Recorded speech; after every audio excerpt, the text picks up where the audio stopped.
adalah bulan yang penuh barokah. Ramadan adalah bulan yang dimana kita ditempa, digembleng jiwa raga kita dan diuji keimanan kita. Kemudian Ramadan adalah satu media ujian, layaknya anak sekolah atau siswa-siswa ujian nasional. Apakah kita setelah Ramadan ini lulus ujian atau tidak?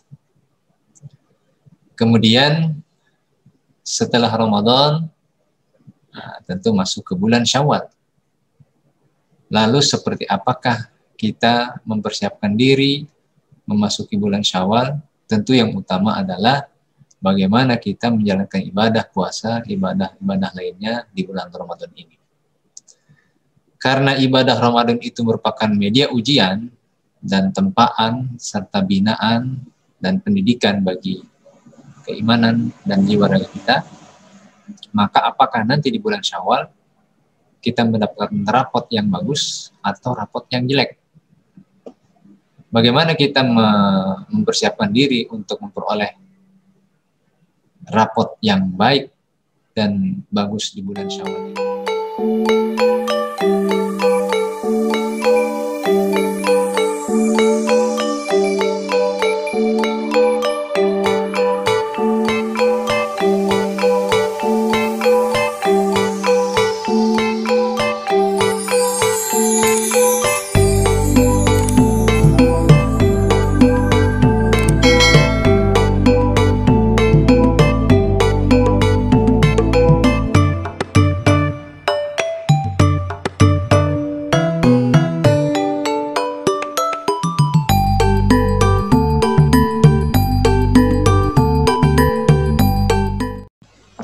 Baik, Assalamualaikum warahmatullahi wabarakatuh teman-teman remeh-temeh semua. Hari ini bertepatan dengan hari 22 Ramadan.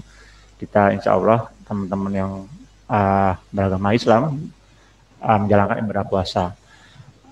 Hari ini alhamdulillah remeh-temeh kedatangan seorang ustadz, yaitu dosen mengajar AIKA ya. Ali Mubin, beliau juga dosen atau ustadz yang sering dikenal dengan pantun-pantunnya, dan alhamdulillah kita dapat menghadirkan beliau dalam remeh-temeh ini karena memang sudah ada sekitar 3 atau 4 kali perjanjian lalu batal karena beliau sibuk gitu, karena jamnya sangat luar biasa.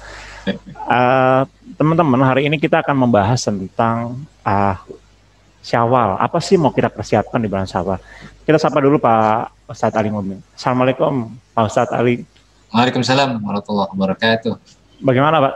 Bagaimana Ustadz, sehat? Alhamdulillah. Baik Ustadz, ini banyak yang bertanya gitu kan, apa sih sebenarnya bulan Syawal itu gitu? Atau Syawal itu menurut seorang Ustadz Ali Mubin itu apa Ustadz? Baik. Assalamualaikum warahmatullahi wabarakatuh. Alhamdulillah, salatu wassalamu ala rasulillah wa ala alihi wa sahbihi wa mawala, amma ba'd. Kang Ari yang saya banggakan dan teman-teman serta pemirsa remeh-temeh di mana saja Anda berada.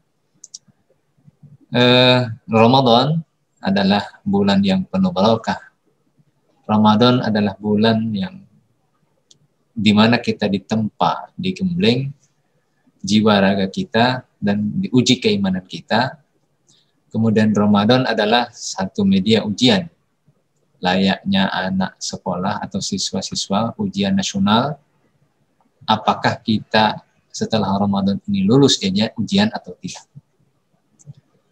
Kemudian setelah Ramadan, tentu masuk ke bulan Syawal. Lalu seperti apakah kita mempersiapkan diri memasuki bulan Syawal? Tentu yang utama adalah bagaimana kita menjalankan ibadah puasa, ibadah-ibadah lainnya di bulan Ramadan ini. Karena ibadah Ramadan itu merupakan media ujian dan tempaan serta binaan dan pendidikan bagi keimanan dan jiwa raga kita, maka apakah nanti di bulan Syawal kita mendapatkan rapot yang bagus atau rapot yang jelek? Bagaimana kita mempersiapkan diri untuk memperoleh rapot yang baik dan bagus di bulan Syawal ini?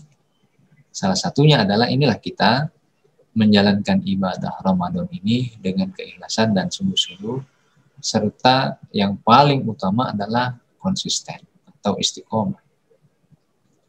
Pemirsa Remeteme dan Kang Ari yang saya muliakan, sering kita dengar bahwa menggapai keberhasilan Ramadan itu puncaknya adalah misalnya iktikaf.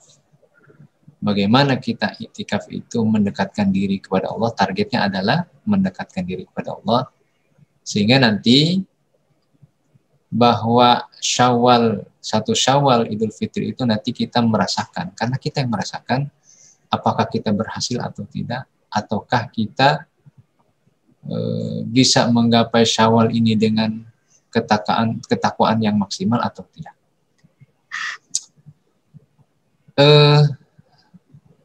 Ramadan di akhir paruh ketiga ini kondisinya sudah berubah. Masjid yang dulu satu Ramadan itu terasa sempit, sekarang masjid terasa luas, melebar. Masjid yang dulunya jamaah tarawihnya itu penuh, sekarang sudah semakin kosong, karena mereka berjamaahnya sudah tidak lagi di masjid, tapi di mall. Bahkan berjamaahnya di lapangan. Di mana itu? Di pasar kaget. Nah, ini yang luar biasa, perubahan-perubahannya yang signifikan. Nah, kita juga bisa merasakan, bisa melihat siapakah orang-orang yang nanti berhasil meraih kemenangan.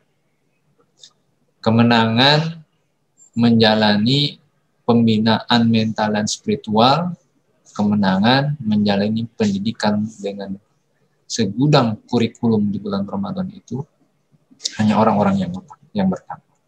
Nah, itulah sebabnya ending dari ayat Al-Baqarah 183 itu apa? La'allakum tattaqun. Siapakah orang yang bertakwa? Ayat ini nanti dijelaskan di dalam surat Ali Imran 133, 134, 135, 136. Nanti akan kita bahas kaitan dengan ciri-ciri orang yang bertakwa. Bagaimana kita menghadapi Syawal? Apakah cukup dengan membeli baju baru?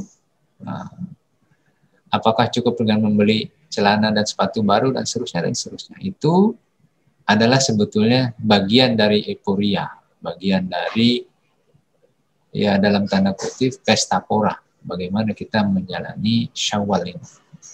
Tapi substansinya adalah menghadapi Syawal ini, apakah kita lebih dekat kepada Allah dibandingkan dengan bulan-bulan sebelumnya? Apakah keimanan kita ini lebih meningkat dibandingkan dengan bulan-bulan sebelumnya?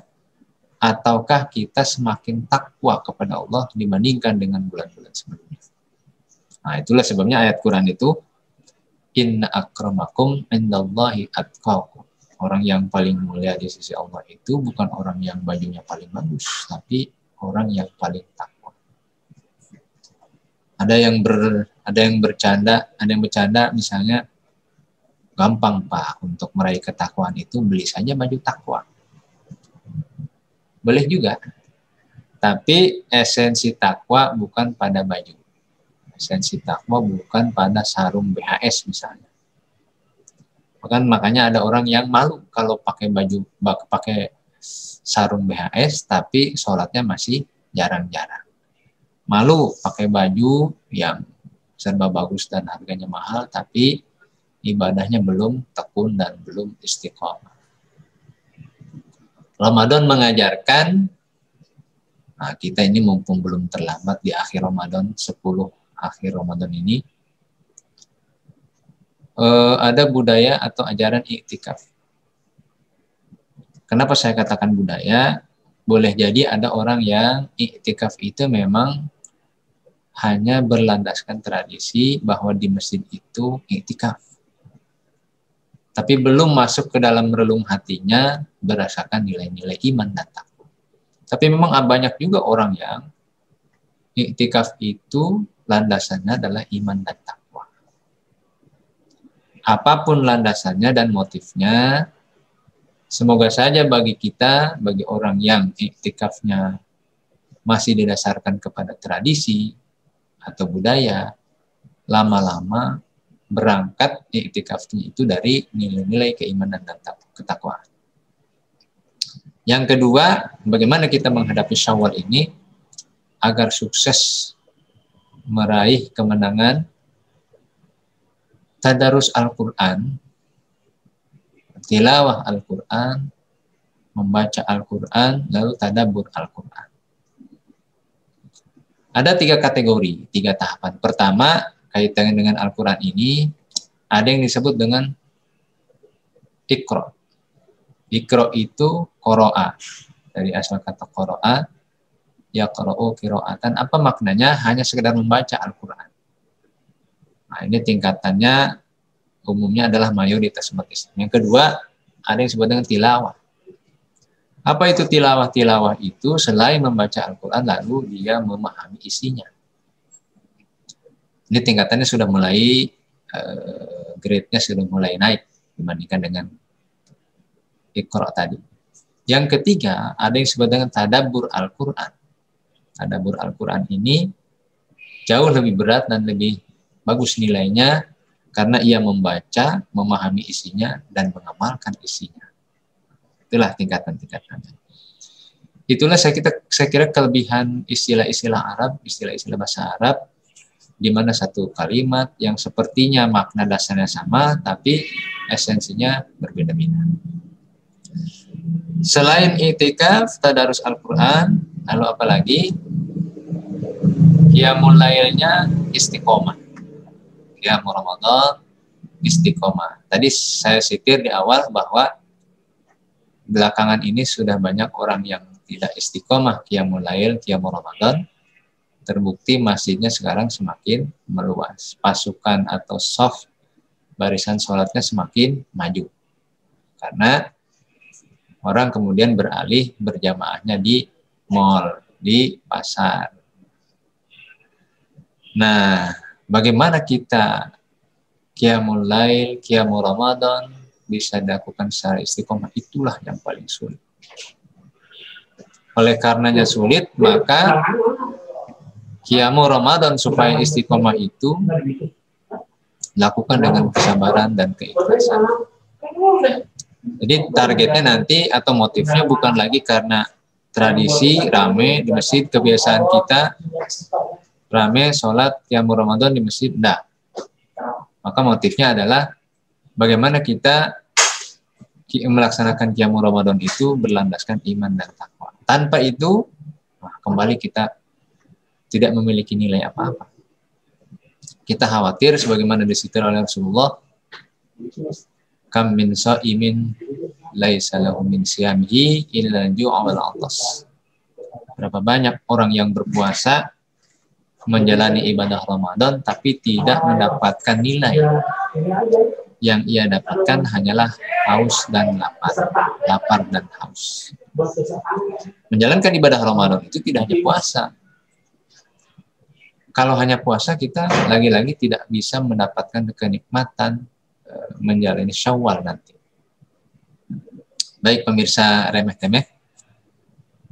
Nah, yang keempat, selain tadi istiqomah kita beribadah, ada proses penyucian jiwa.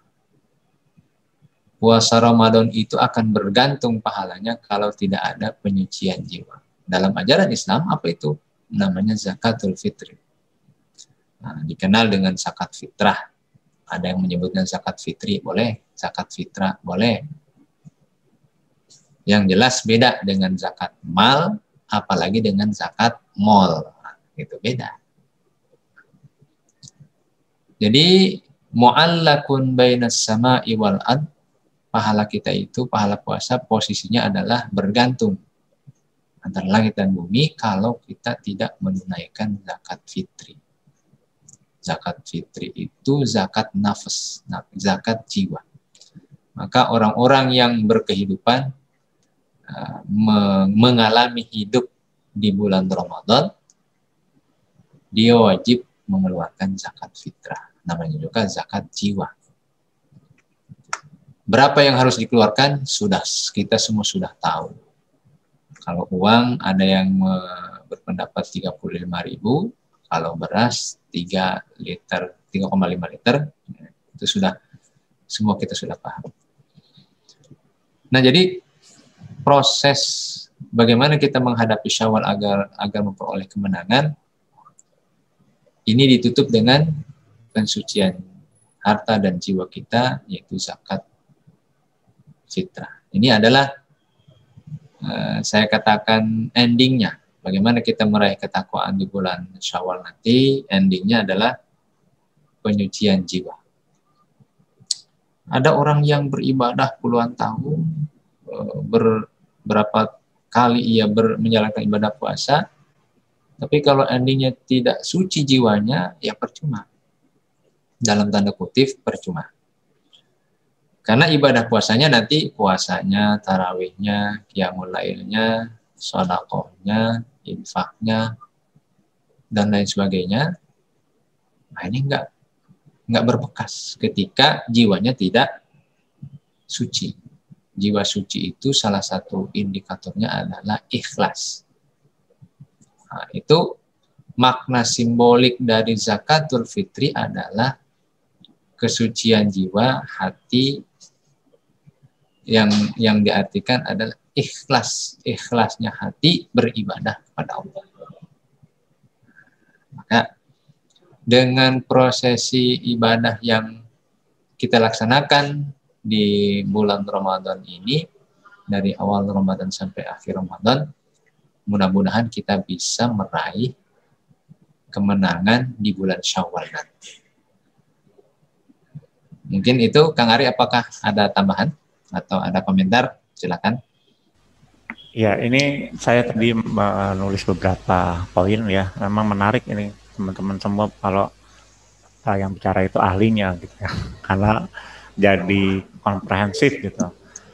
Kita tadi juga ada beberapa WA masuk ke saya menanyakan, coba tanya ke Pak Ustadz, kalau misalkan ada analogi lulus dan tidak lulus, naik dan tidak naik, rapot merah ataupun rapot hitam, maka kalau kita dapat rapot hitam itu berarti kita bisa, rapot hitam itu seperti apa gitu kan, atau kita dinyatakan lulus dalam Ramadan kita, atau kita dinyatakan tidak lulus dalam Ramadan kita, itu seperti apa Ustadz? Apakah memang karena memang kan puasa itu kan hanya kepada Allah ya gitu kan, tapi dampak sosialnya pasti kelihatan dong, orang yang misalkan oh ini berhasil Ramadannya, oh ini tidak berhasil Ramadannya, itu bagaimana Ustadz? Baik. Ini komentar yang bagus dan pertanyaan yang bagus sekali. Pemirsa Remeh Temeh dan Kang Ari, kalimat dalam Al-Baqarah 183 itu, kalimat terakhirnya la'allakum tattaqun. Pertanyaannya kemudian, apakah setelah menjalani Ramadan lalu orang ini masih menggunjing, masih mencela orang, masih menganggap remeh orang, masih berbuat ria, apakah ia tidak takwa? Itu pertanyaan yang substansinya di situ.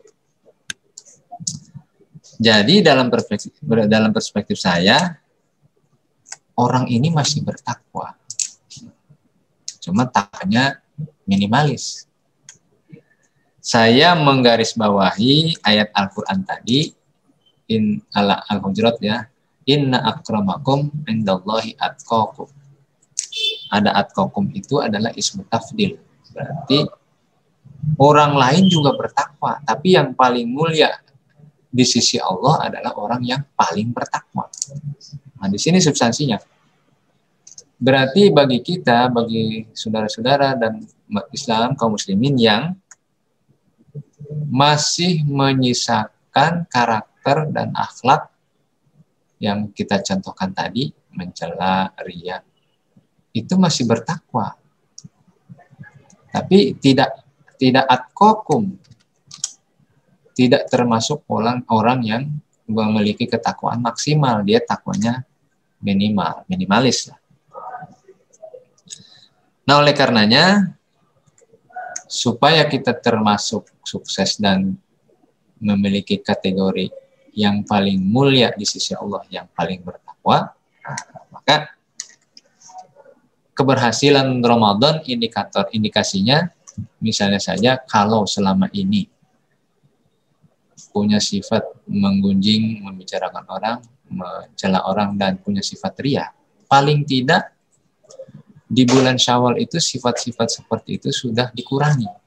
Nah, itu berarti dia bisa menghayati Ramadan sehingga mampu mengurangi sifat-sifat tercela. Itu yang saya sebutkan cuma salah satu contoh saja. Berarti kan banyak sifat-sifat yang lain yang tercela, yang jelek, yang boleh jadi masih dimiliki oleh kita. Jadi paling tidak di Syawal itu mengunjingnya frekuensinya kalau misalkan kemarin 20, sekarang 5. Mencela itu kalau kemarin frekuensinya 10, sekarang tinggal 2. Lalu apa tadi, ria alias tidak ikhlas, pamer gitu ya. Bobotnya kemarin 50, paling tidak setelah Syawal nih tinggal sisa 8 atau 5. Jadi itu berarti kan ada proses. Maka la'allakum tattaqun itu tidak mungkin orang begitu selesai Ramadan langsung paling bertakwa, nggak mungkin, berproses. Jadi atqakum itu berproses. Nah, yang paling hebat adalah prosesnya tadi, bukan endingnya sebetulnya. Jadi yang paling hebat adalah prosesnya. Semua orang pasti akan mendapatkan rapot. Nah, cuma rapot itu, nah itu tadi, ada yang hitam semua, berarti bagus. Tapi mungkin ada yang variasinya, ada yang merah, merahnya 2 misalnya. Nah, tapi dia tetap mendapatkan rapot. Nah, yang nilai merah itulah yang kalau analognya dengan siswa itu diremedial. Nilai rapot kita yang merah ini harus diremedial. Yang merah itu misalkan mata pelajaran menggunjing atau ria. Kita fokus ke karakter kita menggunjing dan ria ini supaya hilang. Nah, yang berikutnya, pemirsa Remeh dan Kang Ari, 30. A'udzubillahi minasyaitonirrajim. Wasari'u ila magfiratin min rabbikum wa jannatin 'arduhas samawati wal ard u'iddat lil muttaqin. Alladzina yunfiquna fis sarra'i wad dharra'i wal kazimina al-ghaiza wal 'afina 'anil nas wallahu yuhibbul muhsinin. Walladzina idza fa'alu fahishatan aw zalamu anfusahum dzakarullaha fastaghfiru li dzunubihim wa may yaghfiru dzunuba illa Allah wa lam yusirru 'ala ma fa'alu wa hum ya'lamun. Ulaika jazaohum maghfiratun min rabbihim wa jannatun tajri min tahtiha al-anharu khalidina fiha wa ni'ma ajrul 'amilin. Ini maknanya kira-kira demikian. Ada ciri-ciri orang yang bertakwa. Apa saja itu ciri-ciri orang yang bertakwa? Mari kita lihat. Ini kalau dalam istilah ulumul Quran ada munasabatul ayat. Surat Al-Baqarah, la'allakum tattaqun, lalu dijelaskan oleh surat Ali Imran. Munasabatul ayat ini ada kesinambungan, harmonisasi surat Al-Baqarah dengan surat Ali Imran tadi. Alladzina yunfikuna fis sarra'i wad dharra. Orang-orang yang bertakwa itu selalu menafkahkan hartanya di jalan Allah, baik dikala ia lapang dan sempit, baik dikala ia memiliki kelebihan rezeki ataupun memang sedang susah ditimpa musibah. Kalimatnya menggunakan mudhari, yunfikun. Berarti apa itu? Berproses, berkelanjutan, sustainability-nya terus itu ada. Itu ciri-ciri orang yang bertakwa, tidak spontan infaknya, sodakohnya. Ada yang minta sodakoh, panitia pembangunan masjid, panitia pembangunan gedung dakwah. Oh sudah, saya sudah infak, selesai sampai di situ. Itu bukan orang yang bertakwa. Jadi orang yang bertakwa itu terus. Infaknya itu, ya kalau giliran dia punya duit, punya rezeki, infak terus. Jadi berproses selama dia hidup. Yang kedua apa? Orang yang bertakwa itu sesuai dengan karakternya, infak dan sedekahnya itu mengalir bagaikan air mengalir. Kalaulah kita berinfak ketika kita punya duit, punya rezeki, itu tidak terlalu berat. Tapi yang berat adalah pada ayat tadi kita disinggung wad-dharra. Jadi kita dalam keadaan sempit pun, rezekinya lagi macet,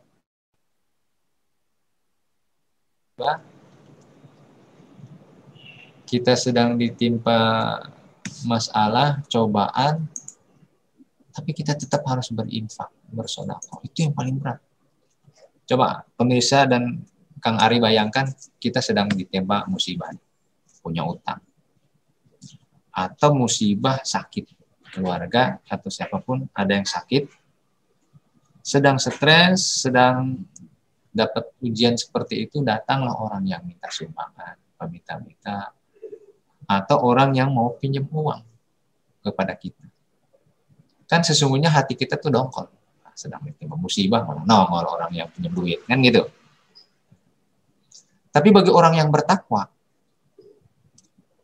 ketika ditimpa susah pun dia, begitu ada orang lain yang minta bantuan, dia tetap membantu, menolong.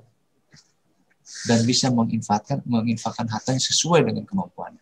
Itu hebatnya orang yang bertakwa. Lalu apalagi ciri yang kedua? Wal kaziminal ghaiza. Orang yang bertakwa itu cirinya adalah yang kedua, mampu menahan amarah, emosi atau nafsu amarah. Nah, coba kita juga bisa membayangkan, sebetulnya kita marah, tapi apakah marah ini mau disalurkan meledak-ledak dan sejenisnya gitu ya? Atau marah ini mau kita simpan seperti termos yang bisa menahan air panas, dan air panas itu dikeluarkan apabila di saat kita butuh. Kita tidak pernah mengeluarkan air panas dalam termos itu kalau kita tidak membutuhkan. Kapan membutuhkannya misalnya? Kang Ari mau ngopi, apalagi mau nyusu, mau ngeteh. Disitulah kita mengeluarkan air panas. Jadi bahasa Arabnya itu kazimin wal kazim. Al-kazimah. Kazim itu menahan amarah, kalau kazimah itu termos yang bisa menahan air panas. Nah, jadi ada makna yang mirip sekali. Maka kita, orang yang bertakwa itu harus mampu menahan amarah di dalam dada kita. Apakah ini bertentangan dengan teori medis atau dengan isyarat Rasulullah misalnya, bahwa menurut teori medis orang yang menahan amarah itu nanti di dalamnya akan terkandung penyakit-penyakit, misalnya jantungan. Enggak. Makanya orang yang bertakwa itu menurut Rasulullah marahnya pun dia terkendali dengan baik. Nah, bukan berarti kita akan kehilangan selamanya sifat marah. Enggak, perasaan marah. Enggak, orang justru kalau tidak marah malah tidak normal, abnormal. Itu orang-orang, ciri-ciri orang yang bertakwa adalah mampu mengendalikan. Berarti bahasanya adalah mengendalikan amarah atau emosi. Yang ketiga, wal afina aninnas. Orang yang bertakwa itu mampu memberikan maaf bagi orang lain. Ini juga berat. Ada pepatah istilahnya mengatakan meminta maaf itu berat, tapi lebih berat memberi maaf. Coba saja kita pun bisa merasakan. Ini ada orang berbuat salah kepada kita, suatu saat dia datang minta maaf. Apa komentar kita? Ini berdasarkan nafsu, mah. Kalau berdasarkan nafsu ya, enak aja minta maaf. Gua sakit hati nggak hilang-hilang apa sekarang? Nah, itu kalau menuruti nafsu begitu. Tapi ketika landasan kita adalah takwa, kesalahan orang sebesar apapun, mending kalau kesalahannya kecil, ini kesalahannya besar. Begitu dia datang minta maaf, Pak, saya mohon maaf yang sebesar-besarnya. Oh, kita langsung sambut. Gak apa-apa, mungkin boleh jadi saya juga salah. Oleh karenanya kita saling memaafkan. Nah, itu yang ciri-ciri orang yang bertakwa. wal kaziminal ghaiz wal afina 'anil nas wallahu yuhibbul muhsinin, dan Allah menyukai orang-orang yang berbuat kebajikan. Lalu ciri-ciri yang keempat apa? Wallazina iza fa'alu fahishatan aw zalamu anfusahum zakarullaha fastaghfaru li dzunubihim wa may yaghfiru dzunuba illallah wa lam yusirru ala ma fa'alu wa hum ya'lamun. Apa ini ciri-ciri orang yang bertakwa di ayat yang berikutnya ini? Kalau dia berbuat salah, berbuat maksiat, maka segera ingat kepada Allah, lalu segera minta ampun kepada Allah. Di situ redaksi ayatnya adalah iza fa'alu fahishatan. Apa itu fahisyah? Fahisyah itu adalah perbuatan keji yang sudah melampaui batas. Apa misalnya? Ini contohnya. Perbuatan keji yang melampaui batas itu misalnya ada laki-laki doyannya laki-laki LGBT. Kalau LGBT singkatannya lagi bete. Kalau Kang Ari LGBT singkatannya itu tadi laki perempuan demen sama perempuan, itu fahisyah itu. Lalu selain itu apalagi fahisyah? Berzina, perbuatan zina laki-laki dengan perempuan yang bukan yang tidak sah. Sebab kalau yang sudah sah nggak perlu dibahas, suami istri misalnya. Nah ini berzina itu termasuk fahisyah. Jadi orang yang bertakwa itu apabila melakukan fahisyah, perbuatan keji, fastaghfaru li dzunubihim, maka segera ia minta ampun. Maka ia punya prinsip apa itu? Dosa kita ini besar, tapi ampunan Allah jauh lebih besar. Nah, itu orang yang bertakwa punya prinsip begitu. Tapi kemudian ayat ini jangan disalahgunakan atau jangan penafsirannya itu mentah. Misalnya gini, berbohong, mencuri, berzina.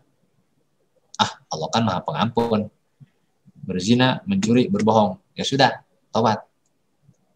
Salat malam, 7 malam misalnya. Puasanya 7 hari. Tobat. Selesailah. Kita diampuni oleh Tuhan.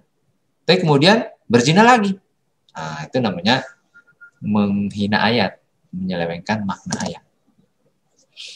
Karena kata Allah yang diterima taubatnya adalah apa? Taubatan nasuha. Taubat yang sebenar-benarnya, artinya ayat tadi kan kelanjutannya ada itu walam yusirru ala ma fa'alu wa hum ya'lamun. Jadi perbuatan kejinya itu tidak diulangi lagi. Nah, itu kriteria takwa itu memang berat.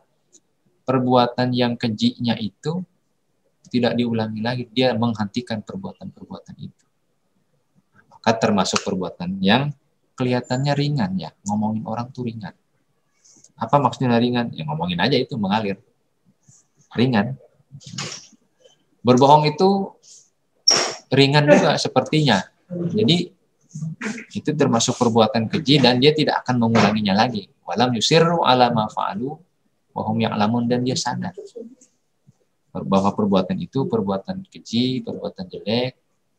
Oleh karenanya tidak akan diulangi lagi. Lalu kabar gembira di dalam surat Ali Imran ini apa? Ulaika jazaohum maghfiratum mir rabbihim wa jannatun tajri min tahtiha al-anhar khalidina fiha wa ni'ma ajrul 'amilin. Mereka itu yang memiliki ciri-ciri dan kriteria orang yang bertakwa akan mendapatkan balasan Allah berupa ampunan dan surga yang mengalir di bawahnya sungai-sungai yang pemandangannya begitu indah, bikin tenang dan nyaman, dan mereka kekal di dalamnya. Ingat, mereka kekal di dalamnya. Jadi orang yang kekal di dalam surga itu adalah orang-orang yang bertakwa tadi. Ini nampaknya ayat Pak seperti ayat apa? Materialism. Ya memang ayat Al-Quran tujuan Allah menggambarkan surga sepertinya materialistis itu diperuntukkan bagi kita. Kalau kita termasuk sufi, tidak perlu ada gambaran surga mengalir di bawahnya sungai dan katanya mengalirnya itu bukan seperti air Cisadane, keruh. Surga itu yang mengalir apa? Susu murni. Tidak ada batas expirednya, nggak ada. Dan Kang Ari, di surga itu mau apa saja bebas boleh. Kalau di dunia kan masih dihalang-halangin nih. Konon katanya kalau di dunia minum arak itu nggak boleh, minum khamar nggak boleh, di surga itu boleh. Kang Ari jangan nanya, berarti khamrnya nggak bikin mabuk, Pak? Enggak. Berarti nggak asli, Pak. Jangan nanya begitu. Orang saya juga kagak tahu. Gitu ya. Masalahnya dulu ada tuh yang iseng-iseng nanya, minum arak boleh, Pak? Boleh. Minum khamr boleh, Pak? Boleh. Nggak mabuk, Pak? Nggak. Oh, berarti nggak asli. Nah, jadi mau apa? Boleh di sana. Tidak ada larangan. Sebab kalau ada larangan berarti bukan surga. Oke ya, pemirsa, Remeh Temeh dan Kang Ari, ada lagi kira-kira yang ingin ditanggapi? Baik, teman-teman semua memang kalau balik lagi ya mendengarkan dari ahlinya itu adem gitu ya. Jadi kita belajar agama itu tercerahkan tapi tidak juga ketakutan gitu kan. Jadi ilmunya dapat tapi perasaan nyamannya dapat gitu ya. Tadi juga kita mohon maaf teman-teman karena tadi Ali itu lagi ada jauh di sana di Banten, jadinya sinyal tadi agak sempat hilang ya sedikit tapi konten isinya tetap kita hadirkan. Ini Ustadz ada lagi pertanyaan yang masuk ke WhatsApp saya. Sebenarnya kalau bersawal itu atau berlebaran lah bahasa Indonesianya itu memang haruskah menggunakan baju baru gitu ya? Jadi sehingga seperti kita lihat fenomena Tanah Abang, fenomena di pasar di Bandung atau fenomena di pasar-pasar itu orang pada berburu baju baru gitu kan. Yang memang resikonya lumayan berat atau lumayan bahaya di masa pandemi ini. Tapi memang sebenarnya ada nggak sih landasannya gitu untuk berbaju baru itu? Rasulullah sudah menyatakan bukanlah Id atau hari raya itu dengan baju baru, tapi Id itu sesungguhnya adalah bagaimana kita memiliki jiwa yang baru. Jiwa yang baru itu lagi-lagi orientasinya adalah la'allakum tattaqun. Nah, kenapa ini nampaknya cuma ada di Indonesia? Setiap lebaran itu pasti orang beli baju baru, sandal baru dan seterusnya. Memang tidak terlepas dari tradisi satu. Yang kedua, ini kenapa mentradisi dan membudaya? Ini awalnya adalah apresiasi orang tua kepada anaknya, agar anaknya gembira ketika lebaran atau Idul Fitri, maka dibelikanlah baju baru, sandal baru, sepatu baru, dan sebagainya. Jadi sebetulnya awalnya itu hanya apresiasi saja. Orang tua kita kan mendidik itu kadang tidak terlepas dari unsur budaya dan adat atau tradisi. Nah, ini bagi orang-orang yang kalangannya high class, punya banyak uang, mereka nggak perlu beli baju baru tiap tahun, malah mereka beli baju baru itu tiap hari. Bagi kita, bagi orang awam, tataran grassroots ini, kalangan bawah, mereka itu cuma kembali baju baru itu ya tiap tahun, hanya momen Idul Fitri. Nah, bagi pemirsa Remeh Temeh atau mungkin Kang Ari, setiap hari pun beli baju baru, silakan. Kalau memang mampu dan bisa, kan gitu. Nah ini adalah kearifan lokal. Kenapa di Indonesia ada seperti ini? Karena ternyata masyarakat kita, khususnya kaum muslimin, tidak semuanya high class. Ada yang middle class, ada yang low class. Yang kaum du'afa inilah yang menjadi perhatian kita. Dan kaum du'afa inilah mereka sangat euforia, gembira sekali, bahagia ketika hari raya itu punya baju baru, sarung baru. Gitu. Jadi tidak ada sebetulnya dalam perspektif agama, tidak ada. Kalau kita cari sumbernya, landasannya, nah ini hanya ini saja, euforia dan apresiasi orang tua kepada anaknya ketika dia tamat lulus puasa Ramadannya, nah, diberikan baju baru. Awalnya sebetulnya seperti itu. Itulah proses-proses keimanan dan ketakwaan. Nanti ketika kita sudah mengalami proses dan pendidikan yang luar biasa, tidak lagi kita Lebaran itu beli baju baru, butuh baju baru, enggak.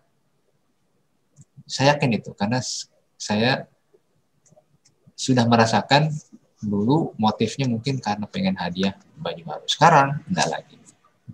Nah, kalau gitu Pak Ali bukan hadiahnya baju baru. Apa dong? Istri baru? Enggak juga. Nah, karena itu walaupun ajaran membolehkan, ajaran agama membolehkan, berat juga itu. Jadi paling tidak apresiasi bagi diri kita sendiri, ya bolehlah beli baju baru. Gitu. Baik, itu Kang Ari, ada lagi kira-kira? Baik, Ustaz. Ini ada request dari teman-teman bahwa nanti suatu saat Remeh-Temeh dapat mengundang lagi Ustadz Ali untuk Ustadz Ali dapat menceritakan tentang biografi Ustadz Ali nih. Boleh. Sampai menjadi Ustadz yang kalau menyampaikan materi itu beda dengan yang lainnya. tapi untuk sesi ini mungkin pertanyaan terakhirnya itu gini, Ustadz. Ketika Ramadan kita semua secara kolektif menjadi seperti orang soleh semua. Karena semua orang melakukan kebaikan, semua orang melakukan tadi ya Iqra, tilawah, bahkan tadabbur, sholat berjamaah. Yeah. Tapi ketika Ramadan selesai, ketika semuanya serba menjadi personal, itu bagaimana caranya agar kita dapat istiqomah, dapat konsisten menjalani ibadah-ibadah yang sudah kita lewati di bulan Ramadan ini? Baik, Kang Ari dan pemirsa Remeh-Temeh. Ini saya ini dulu. Mohon maaf, bukan Ustadz ini. Sebab Ustadz itu persyaratannya berat. Istrinya minimal 2. Nah, yang kedua tadi, supaya istiqomah. Gini, orang menjadi baik itu tidak instan, tidak tiba-tiba jelek langsung baik. Nah, orang menjadi tutur kata dulu. Tutur katanya santun, enak didengar, sistematis. Apakah itu instan? Tiba-tiba orang ini santun, tutur katanya sistematis? Enggak. Dia mengalami proses yang panjang sehingga perkataannya itu menjadi santun dan kalimatnya sistematis ketika dia berucap. Kemudian orang punya kepedulian terhadap sesama. Apakah ini juga instan? Nah, dia mengalami proses latihan. Latihannya bagaimana? Dia melatih diri berderma, sedekah, infak, dan peduli itu. Walaupun awalnya itu motifnya, mohon maaf, misalnya motifnya karena ingin diupload di medsos. Nah, kan terkadang banyak tuh orang tuh yang memberikan santunan, tangan kanan memberikan, tangan kiri selfie. Nah, gitu. Atau difotokan oleh orang lain. Kayak iklan rokok ya. Nah, begitu. Jadi seperti itu, apakah sebuah proses? Lama-lama orang yang seperti ini kalau rutin berinfak, bersedekah, nggak, lama-lama motifnya tidak lagi karena ingin selfie, ingin upload di medsos. Tadi analoginya orang berkata santun itu berproses setelah dia melatih diri, sering bicara dengan orang lain, sering komunikasi dengan orang lain. Maka tidak mungkin orang berkata santun, punya perkataan yang sistematis kalau dia tidak pernah ngobrol, tidak pernah komunikasi dengan orang lain, dan tidak pernah bicara di depan orang lain. Jadi hanya rutinitaslah yang bisa membuat kita istiqomah dan konsisten menjalankan ibadah Ramadan dan di luar Ramadan. Apakah kita di bulan Syawal dan seterusnya itu masih mau tadarus atau tidak? Apakah kita di bulan Syawal dan seterusnya itu mau qiyamul lail atau tidak? Itu juga berproses. Bagaimana proses istiqomahnya? Terus memerangi hawa nafsu agar kita mau tetap tadarus, agar kita tetap mau qiyamul lail. Nah, jadi tidak mungkin insan sehingga orang dikatakan istiqomah. Makanya Allah sudah mensitir, innalladzina qalu rabbunallahu tsumma istaqamu tatanazzalu alaihimul malaikatu alla takhafu wa la tahzanu wa abshiru bil jannati allati kuntum tu'adun. Ini juga ayat motivasi namanya. Sesungguhnya orang-orang yang mengaku Allah itu Tuhannya, kemudian dia konsisten, istiqomah, maka Allah menurunkan bantuan. Malaikat pun turun memberi kabar gembira bahwa mereka nanti akan mendapatkan alam kebahagiaan. Kalau bahasa Qurannya itu jannah, nah, bahasa agamanya adalah surga. Bahasa kitanya alam kebahagiaan. Kalau gitu kita bisa ini dong Pak, bisa mendapatkan jannah atau surga di dunia, bisa. Kita bisa silaturahim, itu berarti kita sudah masuk area surga. Kita bisa ketemu dengan Kang Ari yang ganteng, itu surga. Kita bisa menikmati takjil atau menu buka, itu juga surga. Kita bisa tarawih, itu juga surga. Kita bisa dapat THR, surga juga.